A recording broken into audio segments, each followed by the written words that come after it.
Drag isn't forever, and for these queens, RuPaul's Drag Race was their final curtain call. Since 2009, RuPaul's Drag Race has turned drag queens into international stars. Some launched makeup brands, headlined world tours, or became full-blown icons. But not every queen stuck around for the fame, the fans, or the fantasy. Some stormed off, some slipped away quietly. Others left fans gasping with confusion. Fame isn't always glitter and glamour. Sometimes it's burnout, backlash, or just plain boredom.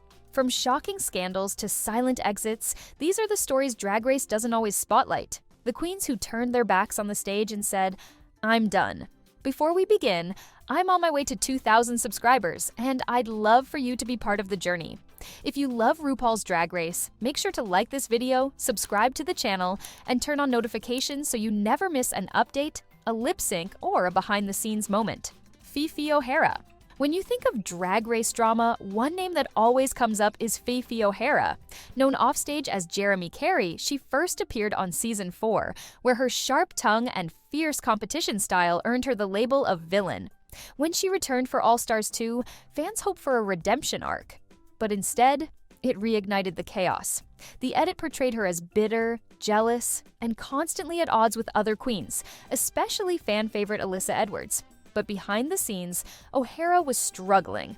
After All Stars 2 aired, the backlash was intense. She was harassed online, received death threats, and felt abandoned by the show's producers, who she claimed intentionally gave her a villain edit. The pressure was relentless, and it broke something. In 2020, Fifi O'Hara officially retired from drag. But she didn't disappear. Jeremy Carey reinvented himself as a cosplay artist and content creator, stunning fans with intricate, high-concept makeup looks. From Sailor Moon to X-Men, his 365 Days of Drag project became legendary online. He's made it clear, the chapter on drag is closed. And with no intention of returning to Drag Race, Fifi's story is a powerful reminder that sometimes the real villain isn't the queen. It's the edit. Princess Poppy. Princess Poppy burst onto Season 15 of RuPaul's Drag Race like a chaotic Gen Z fever dream. Quirky, unpredictable, and completely unserious in the best way. With her blend of meme culture, campy humor, and shock factor looks, she quickly made a name for herself as one of the most online queens to ever hit the workroom. But after just a few episodes, she was gone, eliminated early. But what really had fans gagged was what came after. In post-show interviews, Princess Poppy didn't mince words. She was over it. Not just Drag Race, the whole drag thing. The toxic online fanbase, the pressure to perform, the hustle of building a drag career. She wanted no part of it. During a guest appearance on Roscoe's Tavern viewing party, she openly declared she was stepping away from drag entirely.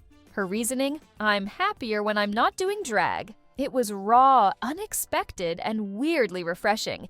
In a world where queens are expected to milk their 15 minutes for all it's worth, Poppy just logged off. No big farewell tour, no merch drop, no dramatic final look, just vibes, and then silence. Her decision was met with mixed reactions. Some fans applauded her honesty, others were disappointed she wasted her spot. But one thing's for sure, Princess Poppy exited the way she entered, on her own terms, with a wink and a middle finger to the rules. Robbie Turner. Robbie Turner was known on Season 8 for her old-school glam, dry wit, and that unforgettable moment she roller-skated her way through a lip sync. Hailing from Seattle, Robbie brought a classic Hollywood vibe to the runway. Sophisticated, understated, and a little mysterious. But nothing could have prepared fans for the bizarre post-show drama that would follow. In 2018, Robbie shocked the internet with a chilling Instagram post claiming she had been in a deadly Uber crash the night before.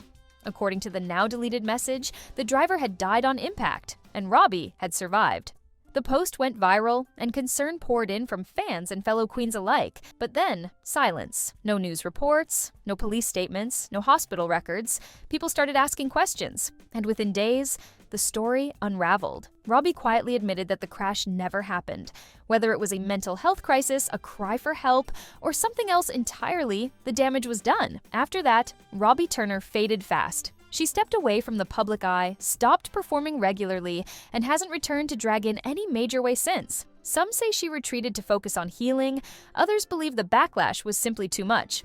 Whatever the truth is, one thing's clear. Robbie Turner's exit from drag wasn't just a career break, it was a full-on vanishing act. sparked by one of the strangest scandals in Drag Race history. Rebecca Glasscock. Long before the Drag Race fandom exploded into millions, before queens had merch lines and million-dollar brands, there was season 1, and right there in the thick of it was Rebecca Glasscock. Rebecca made it all the way to the top 3, outlasting queens like Ongina and Chanel, despite constant critiques from both the judges and her fellow contestants. Many felt she didn't embody the essence of drag, accusing her of relying too heavily on her boy body and lacking performance chops. But drama? Oh, she brought plenty of that. Still, love her or hate her, Rebecca Glasscock was a core part of Drag Race's messy foundational era. But once the season wrapped, she disappeared. No tours, no press, no reunion cameos. Rebecca simply stepped back and never really returned. She didn't chase the fame wave like her season 1 sisters. In fact, many fans today wouldn't recognize her out of drag or even know she was once in the top 3 of the first ever season. While she made a rare appearance years later at a DragCon panel, Rebecca never re-entered the drag spotlight in any real way. Rumor has it she focused on her personal life and left drag behind entirely. She didn't need to tweet her exit or post a YouTube video explaining her retirement. She just ghosted and became one of the franchise's first true mysteries. Venus D-Light. If you blinked during season 3, you might have missed her.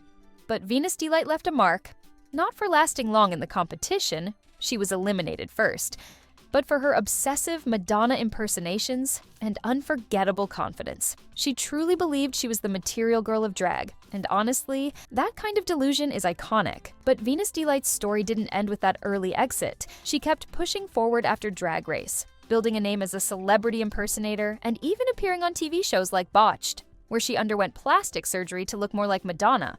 Yes, seriously, the dedication was real. Venus didn't just do Madonna, she became her. But somewhere along the line, the spotlight dimmed. Gigs slowed down, the social media buzz faded, and eventually, so did Venus. These days, she's barely active online.